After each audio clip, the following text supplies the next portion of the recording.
The Galactic Council chamber was filled with light. Holograms of planets floated in the air, each glowing with colors that showed their strength, fleets, and power. Hundreds of alien eyes watched the blue sphere that hung at the center of the chamber. It was Earth. The speaker, a tall insectoid with glittering eyes, struck the table with his claws. Council members, I present to you the truth about this planet. Earth has no defense grid.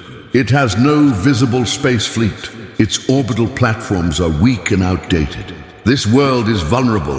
Laughter rippled across the chamber. Some aliens slammed their hands against their seats. Others hissed or whistled in amusement. Earth looked like an easy target.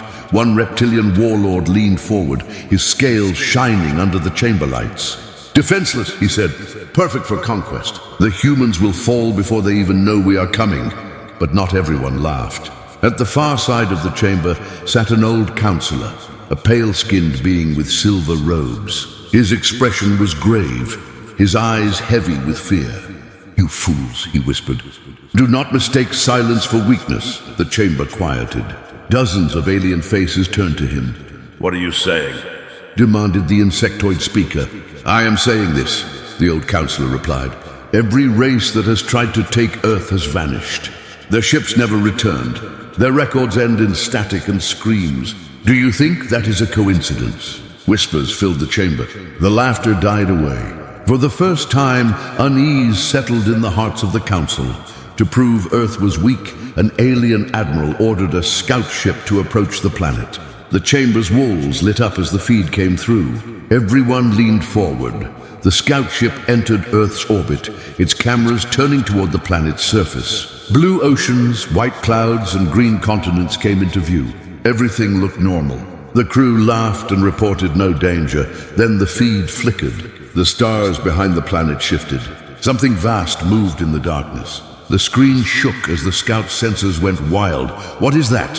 When council members shouted, the scout ship's captain tried to adjust the view. For a single second, the chamber saw it. A shadow, massive and unnatural, stretched across the void behind Earth's moon. Its shape was too large to be a ship, too smooth to be an asteroid. Something was hiding there. The feed cut to static. The crew's screams echoed in the chamber before silence swallowed them. The scout ship was gone. Panic erupted. Some council members demanded explanations. Others accused the humans of treachery. The reptilian warlord slammed his fists against the table, insisting that the ship had suffered a malfunction, but the old counselor only shook his head. "I warned you," he said. "Earth is not what it seems. They pretend to be weak. They pretend to be simple, but they are not." A younger alien with glowing tendrils across his face hissed in frustration. "Show us proof," he demanded. "Show us that humanity is dangerous." The old counselor closed his eyes, as if remembering something terrible. "Long before you were born, fleets went missing near that world. Entire squadrons vanished. I have seen the recordings. Always the same. A shadow in space. A noise like thunder. Then silence. The chamber grew tense. Many had never heard these words before. While the debate raged, another feed appeared on the council's walls. A satellite had captured new images of Earth. At first, it showed only the calm blue surface of the ocean. But then, a dark shape moved across the water. The clouds shifted unnaturally, as if something beneath the surface was rising. The alien counselors leaned closer, fear building in their eyes. The image sharpened. A shadow was spreading across the Pacific Ocean. It stretched for kilometers. It was shaped like no ship they had ever seen. Gasps filled the chamber. The insectoid speaker banged his claws against the table. "This is a trick. Humans have no such technology." But even his voice was trembling. The reptilian warlord narrowed his eyes. "If they are hiding something, then we will uncover it. Send more ships. We will force Earth to reveal its secrets." The old counselor looked at him, sorrow in his gaze. "You will not uncover anything," he said. "You will only vanish like the others." The council chamber erupted again, voices clashing, fear and anger mixing in the air. Some wanted to attack at once, to crush Earth before its secrets grew stronger. Others demanded caution. And then, as if answering their fears, the satellite feed flickered once more. A shape crossed Earth's surface. It was vast, covering the entire screen. For a heartbeat, it looked like the wing of a colossal machine. Then the signal died. The chamber was left in silence. No one spoke. Every alien face was pale, their hearts beating fast. The question hung in the air, heavy and terrifying. If Earth was truly defenseless, then what had swallowed their ships? The Galactic Council chamber had gone silent after the scout ship disappeared. The static still lingered on the screens, as if mocking them. No one wanted to be the first to speak. Finally, the reptilian warlord broke the silence. His scales glistened as he leaned forward. The humans destroyed that ship. They are hiding weapons. We must strike them before they can prepare, the insectoid speaker hissed in agreement. But the older counselor raised his hand. His voice was soft, but it carried across the chamber like steel. You did not see a weapon. You saw a shadow. There is a difference, the warlord snarled. Shadow or weapon, it makes no difference. Something is there, and the humans are using it to frighten us. Before the council could answer, the chamber lights flickered. A new feed appeared. This time, it was not from a scout ship, but from a hidden probe that had been sent without authorization. The probe had remained silent, recording in secret, its signals bouncing through encrypted channels. The hologram filled the chamber once again with the image of Earth. At first, it seemed calm. Blue oceans glimmered under the sunlight. Clouds rolled gently across continents. But then the probe's sensors detected something strange. The stars behind Earth's moon blinked out one by one, as if swallowed by darkness. For a moment, it seemed the sky itself was closing. Then the stars reappeared, but shifted slightly, as though a vast object had passed in front of them. Council members leaned closer. Their voices dropped to whispers. "It is cloaking," one murmured. "No, it is bending light," said another. "Impossible," muttered the insectoid speaker. "No race has mastered stealth on this scale." The probe's recordings continued. For several minutes, nothing moved. Then, as the probe adjusted its angle, it caught a glimpse of something, metallic, massive and silent, sliding between the moon and the dark side of Earth. Gasps echoed through the chamber. The ship, if it was a ship, was larger than anything in the Council's fleets. It had no running lights, no signals, no markings. It moved like a predator in deep water. "Shut it off," the reptilian warlord growled. But no one obeyed. Every council member was frozen in place, their eyes locked on the hologram. The probe's recording ended suddenly. The last frame showed the probe spinning wildly as if struck. Then black, the chamber erupted in panic. Some shouted that Earth had discovered the probe. Others argued that it had been destroyed by a natural force. But the old counselor only lowered his head. "This is what I feared," he said quietly. "Earth is not defenseless. It is patient. That is worse." The insectoid speaker slammed his claws against the table. "We cannot allow fear to spread. We must control this narrative. We will tell our people that the probe was lost to radiation.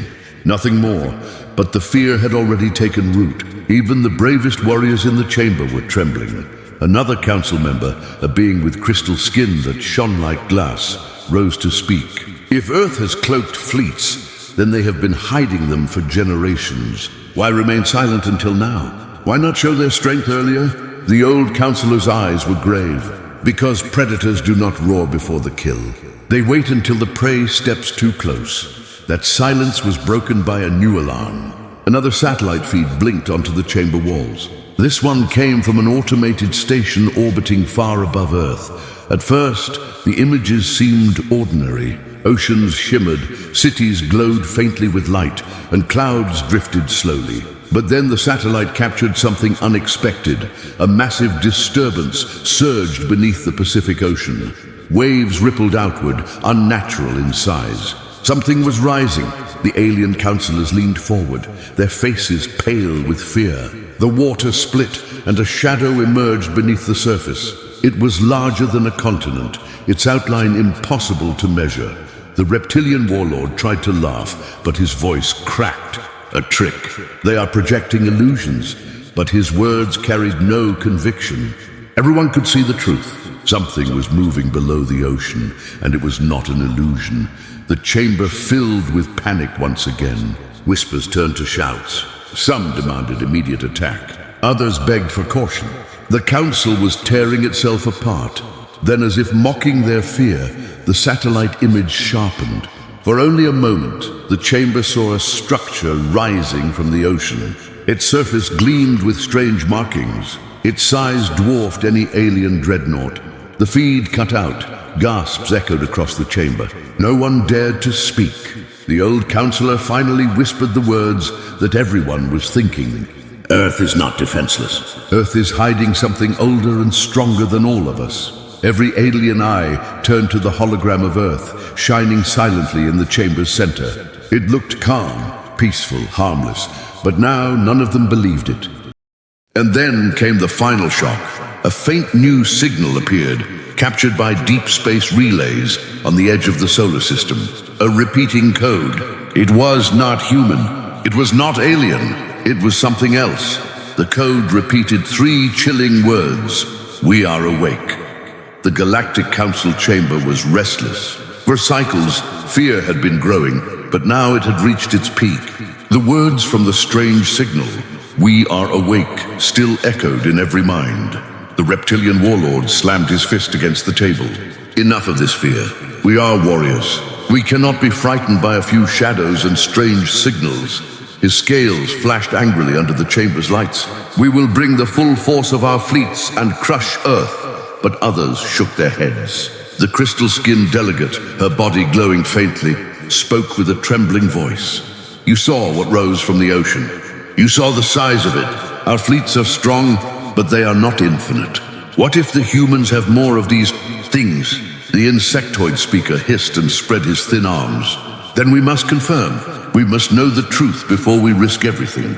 The council agreed to send another probe, far smaller than the last. It was invisible to most scanners, drifting silently through the void.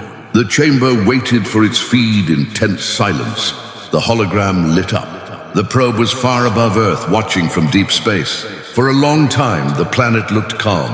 Blue oceans sparkled. White clouds drifted. To the untrained eye, Earth looked weak, fragile, ordinary. But then the stars shifted again. At first, it was subtle, like a trick of the eye. But as the probe focused, the councillors gasped. Entire constellations were vanishing, blocked by massive shapes. Impossible, whispered one delegate. Those are not asteroids, the feed sharpened. Black forms drifted across the sky, so dark they absorbed the starlight. They moved silently, without signals, without beacons. They were not small. They were enormous, far larger than the council's dreadnoughts.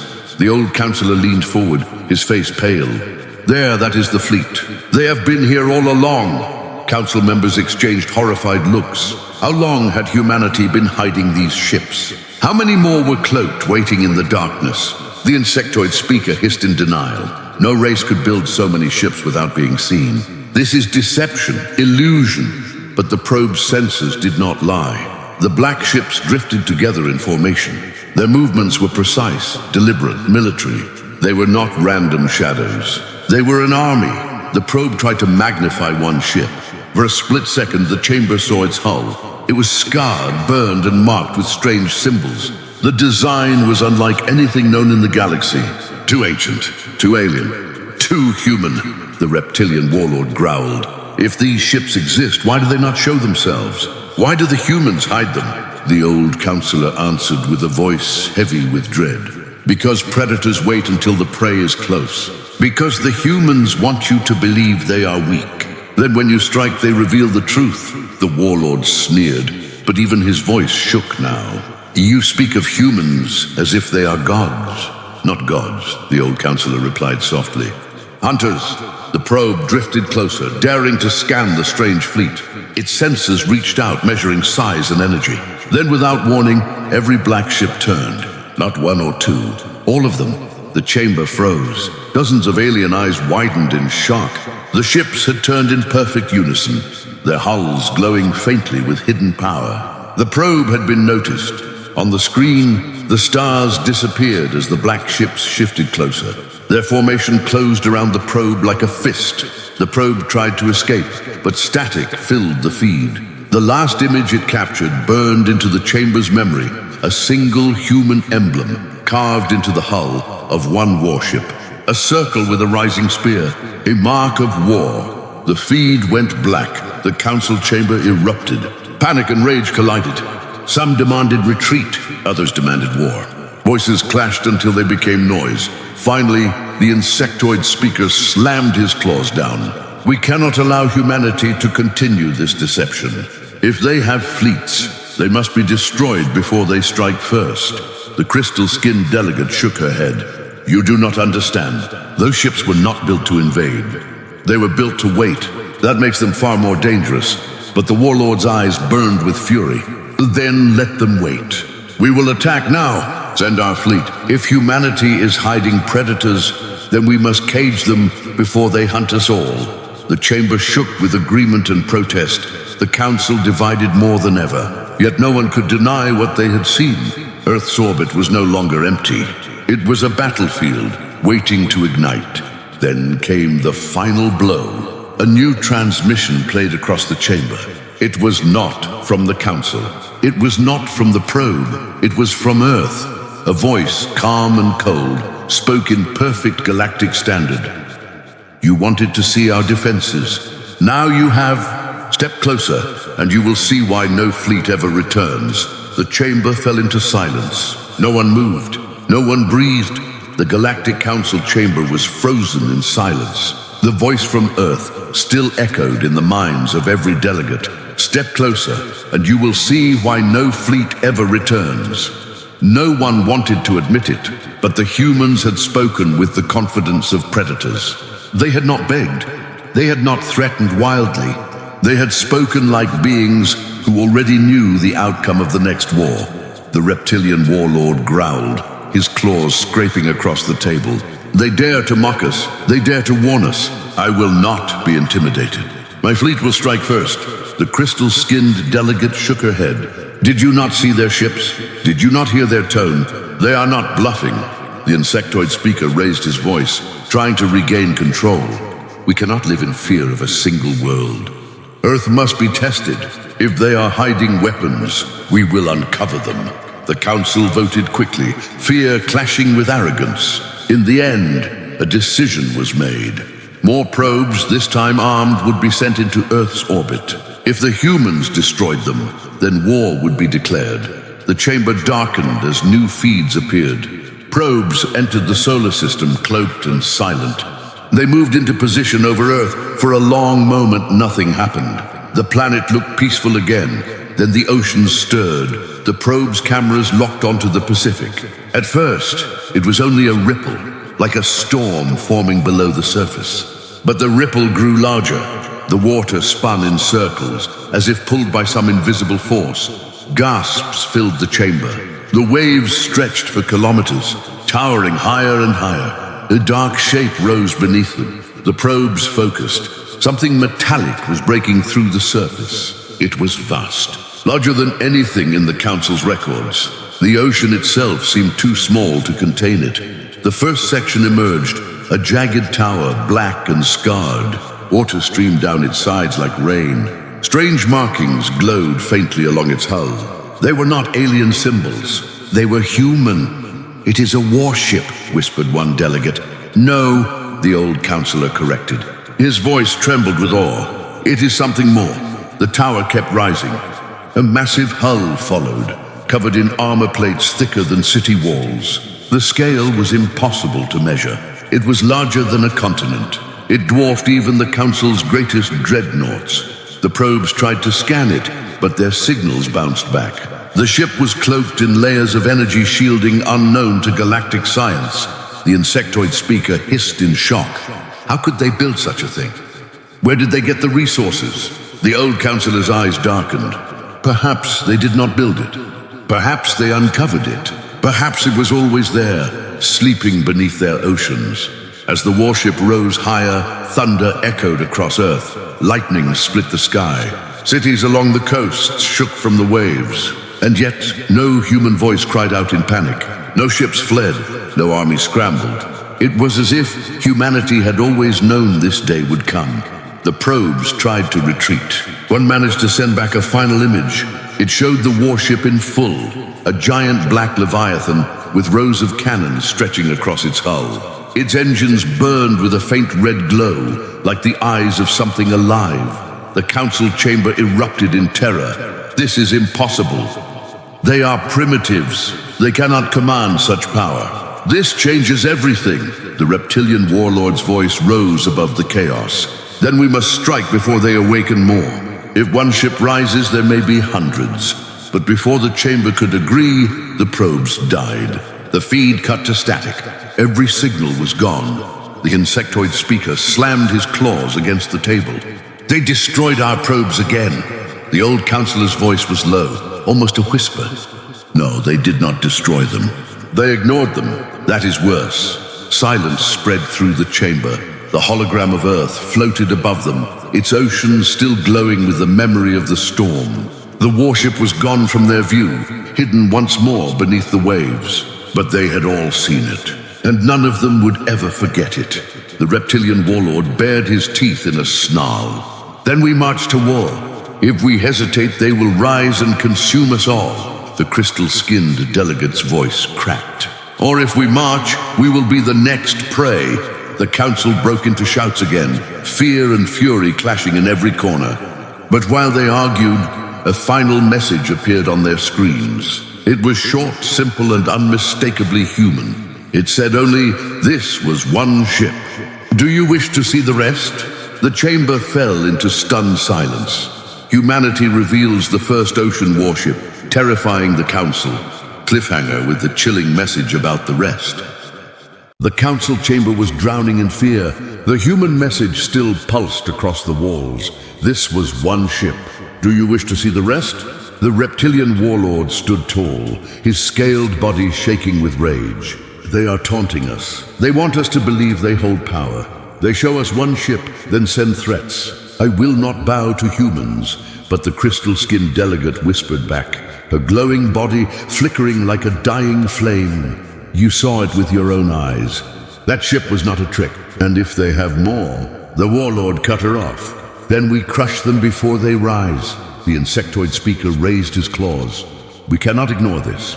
We must see the truth. If there are more ships, we must know. And so the council sent their fleets forward. Dozens of alien warships slid through the void, entering Earth's orbit. Their weapons powered up, ready to strike at the first sign of hostility.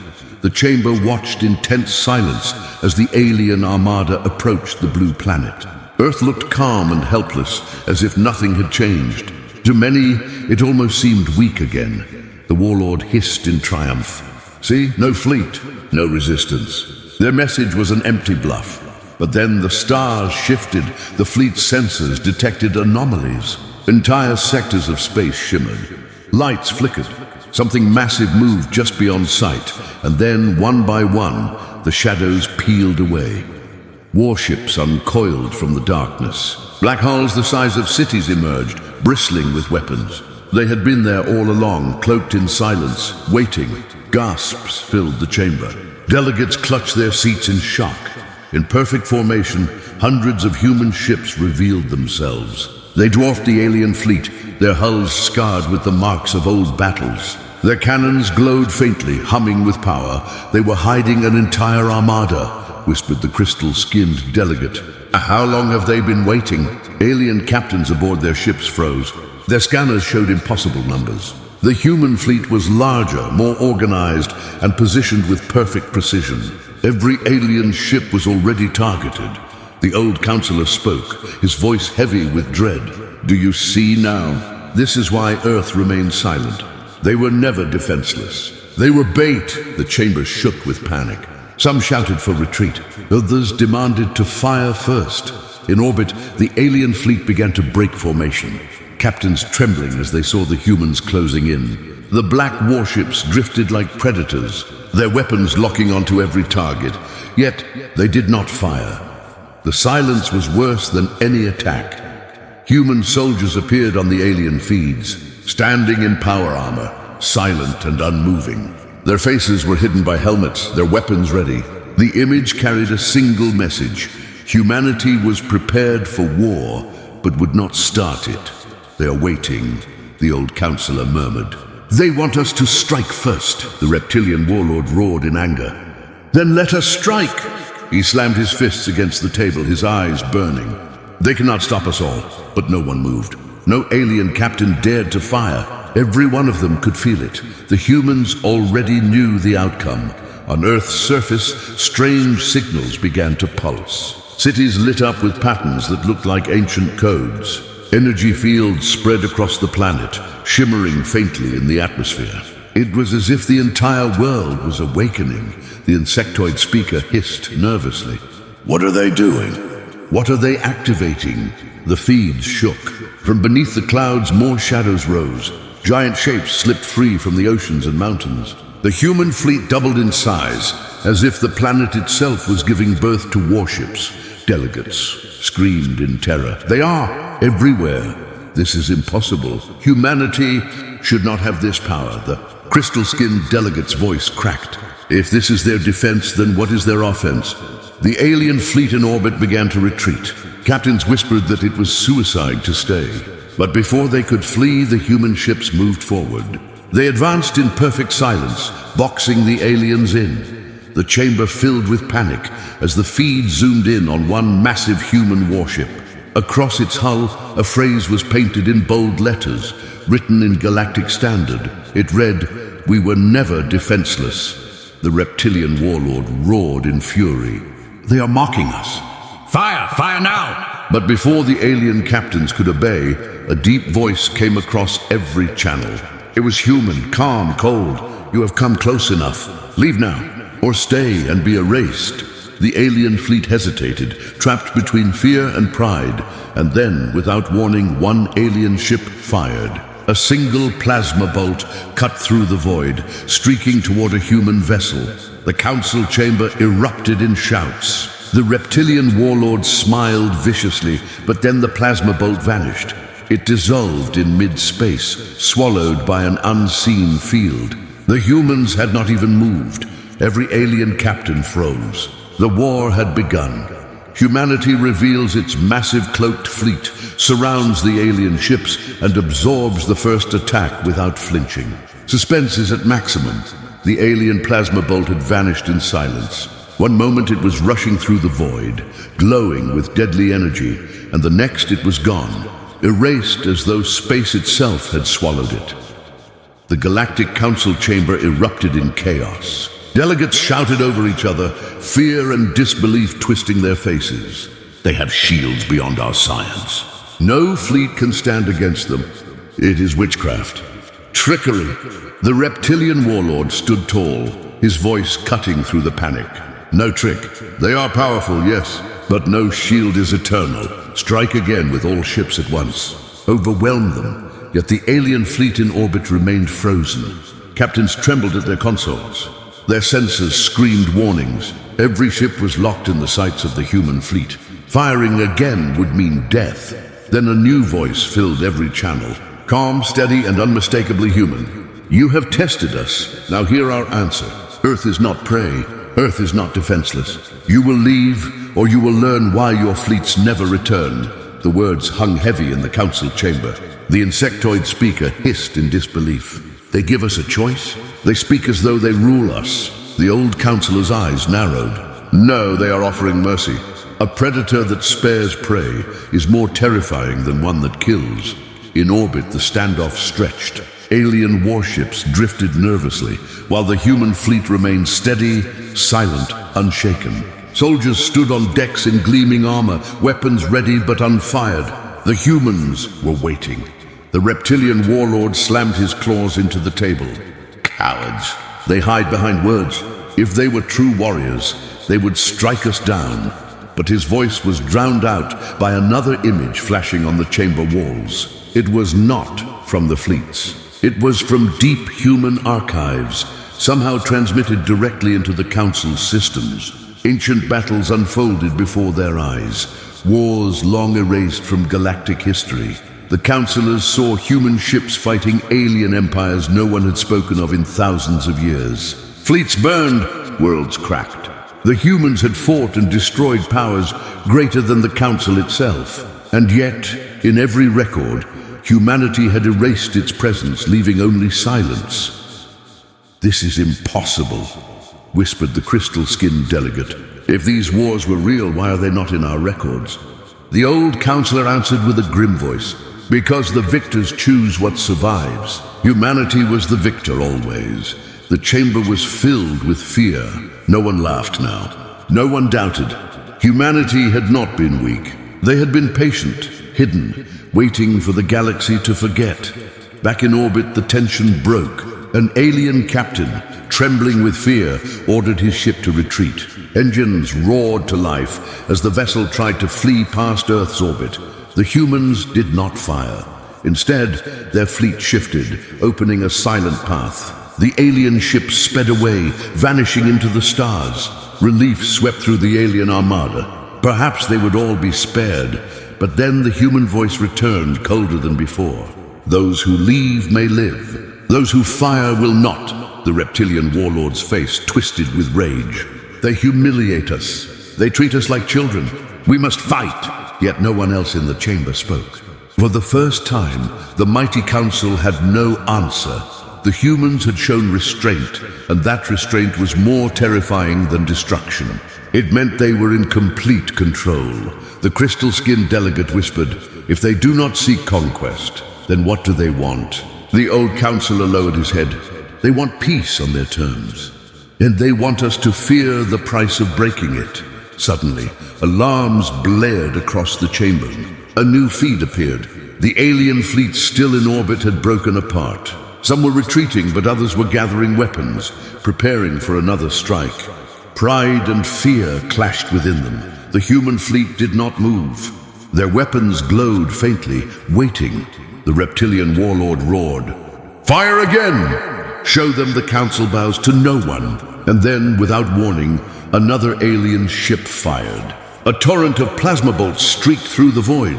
This time, the entire alien squadron followed, desperate to reclaim their pride. The chamber froze in horror. On the screens, the human fleet finally moved. Weapons unlocked. Cannons charged. Engines flared. The silence ended. Humanity has offered mercy, but the alien pride pushes them to fire again, triggering humanity's response. The void erupted with fire. Alien warships unleashed their plasma cannons, filling space with burning light. The barrage raced toward the silent human fleet, a storm meant to overwhelm. But the humans did not flinch. The first bolts vanished before impact, swallowed by invisible fields. The alien captains gasped. Plasma? Dissolved into sparks. Beams twisted into nothingness, and missiles broke apart as though time itself rejected them. The council chamber shook with disbelief. No shield can do this. This is against physics. What are the humans using? On the screens, the human fleet finally stirred.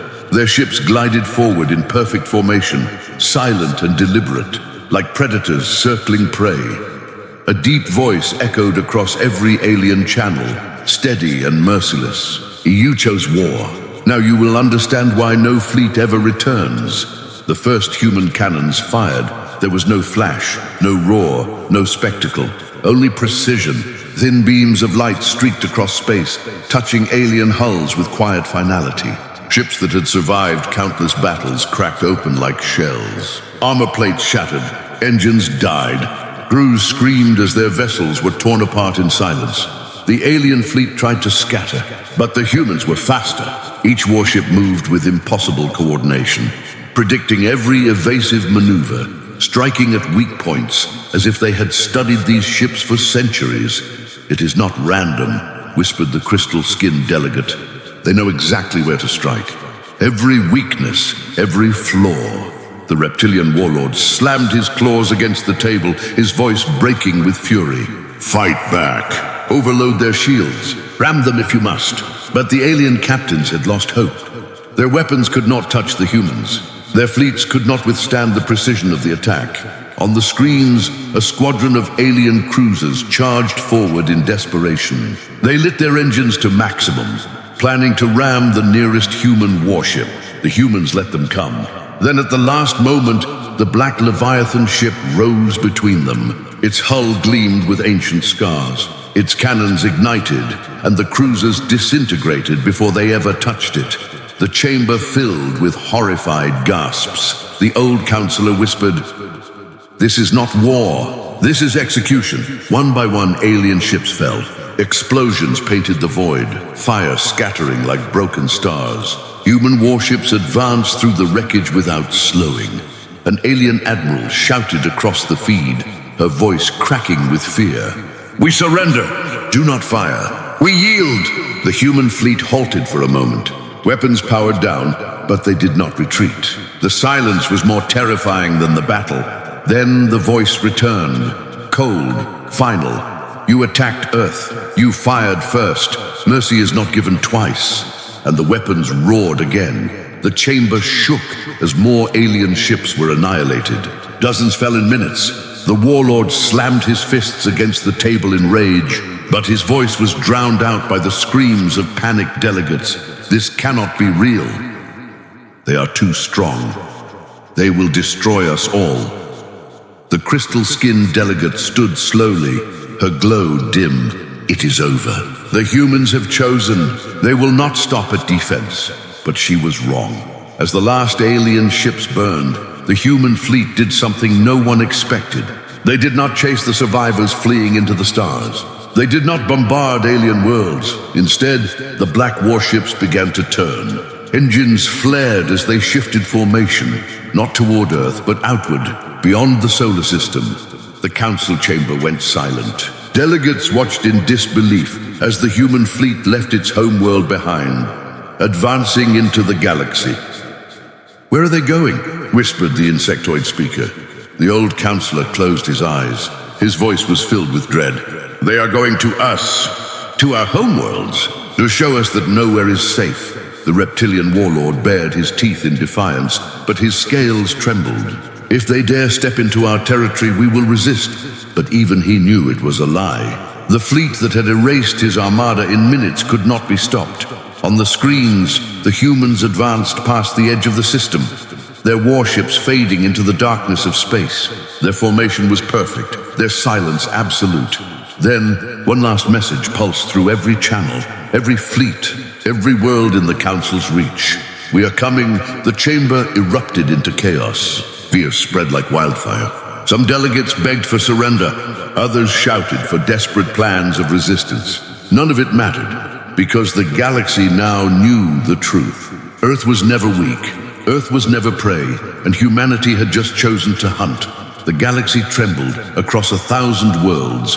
Broadcasts showed the same vision. Black human warships slipping through the stars, their formation tight and unbroken. Every alien fleet that tried to intercept was swept aside like drifting dust. Resistance meant annihilation. Surrender meant survival. The council chamber was no longer a place of debate. It was a place of terror. Delegates sat in silence, their faces pale, their voices low. The images of burning fleets, broken warlords, and helpless armadas had stripped away pride. The reptilian warlord, once loud and furious, now sat hunched, his claws twitching. "They cannot fight the whole galaxy," he muttered, though his voice shook. "They cannot." The crystal-skinned delegate's glow flickered dim. "They do not need to. They only need to show us what happens if we test them again." The insectoid speaker raised trembling claws. "Perhaps we can negotiate. Perhaps we can beg." But the old counselor's voice cut through the chamber, heavy, certain. "No, this is not conquest. This is reminder." The delegates turned toward him, desperate for answers. "Reminder of what?" The warlord hissed. The old counselor lifted his gaze. "Of history, of truths buried. Humanity fought in the ancient wars, the ones our empires erased from memory. They did not lose, they hid. They let the galaxy forget them, and now they show us why." Silence fell. No one could argue. On the screens, the human fleet arrived at its first target. Not a military base, not a council world, but a neutral system known for its trade routes. Alien merchants froze as the black ships entered orbit. Weapons powered, but no attack came. Instead, a signal broadcast across every channel. A simple message carved in cold words. "We do not seek to rule. We do not seek your lands. We seek only this. Never again come for Earth. Break this law and your fleets will vanish." The merchants trembled. Entire species watched, and slowly the message spread across the stars. But then something stranger happened. Human ships did not stay in orbit. They left as quickly as they arrived, vanishing into the void. The same happened in system after system. The humans appeared, reminded everyone of their power, and moved on. They left silence behind, silence heavier than fire. Whispers grew. They are warning us. They are testing our fear. They could have destroyed us, but they didn't. The Council could not agree on what this meant. Some called it mercy. Others called it psychological war. The reptilian warlords snarled, "They mock us. They want us on our knees." But even he no longer believed his own words. His scales trembled. His eyes darted, as though expecting the human fleet to appear above his homeworld at any moment. And then the final broadcast came. It was not through official channels. It was not through secure frequencies. It was everywhere, on every screen, in every ship, on every world. A human face appeared, not armored, not hidden. A soldier, battle-worn, his eyes dark and unshaken. He spoke in simple words, each one clear. Aliens ask why Earth looks weak, why we hide behind oceans, behind clouds, behind silence. The truth is simple. We did not want this war. We did not want to remind you, but you came for us. The soldier's voice grew harder. You saw one ship and thought us defenseless. You saw our homeworld and thought us prey. You were wrong. The screen shifted. Behind the soldier, an entire fleet filled the stars. Black warships, countless and endless. Their engines burned like suns. And then his final words echoed across the galaxy. We are humanity. We are patient. We are builders. But when you bring war to our home, we are also your ending. The feed cut. Silence fell. In the chamber, no one moved. No one spoke. The delegates sat frozen, knowing the truth at last. Humanity had not conquered them. Humanity had not enslaved them. But humanity had planted something far worse. Fear. Every species in the galaxy now knew that Earth, the so-called defenseless world, was the predator in the dark. A predator that chose when to reveal its teeth. A predator that let others live, only as long as they obeyed one law. Never touch Earth again. The galaxy would never forget. And that was why aliens feared Earth's defenseless homeworld. This ending seals the series. Humanity doesn't conquer. They remind the galaxy of its true place. Pure HFY dominance with psychological suspense.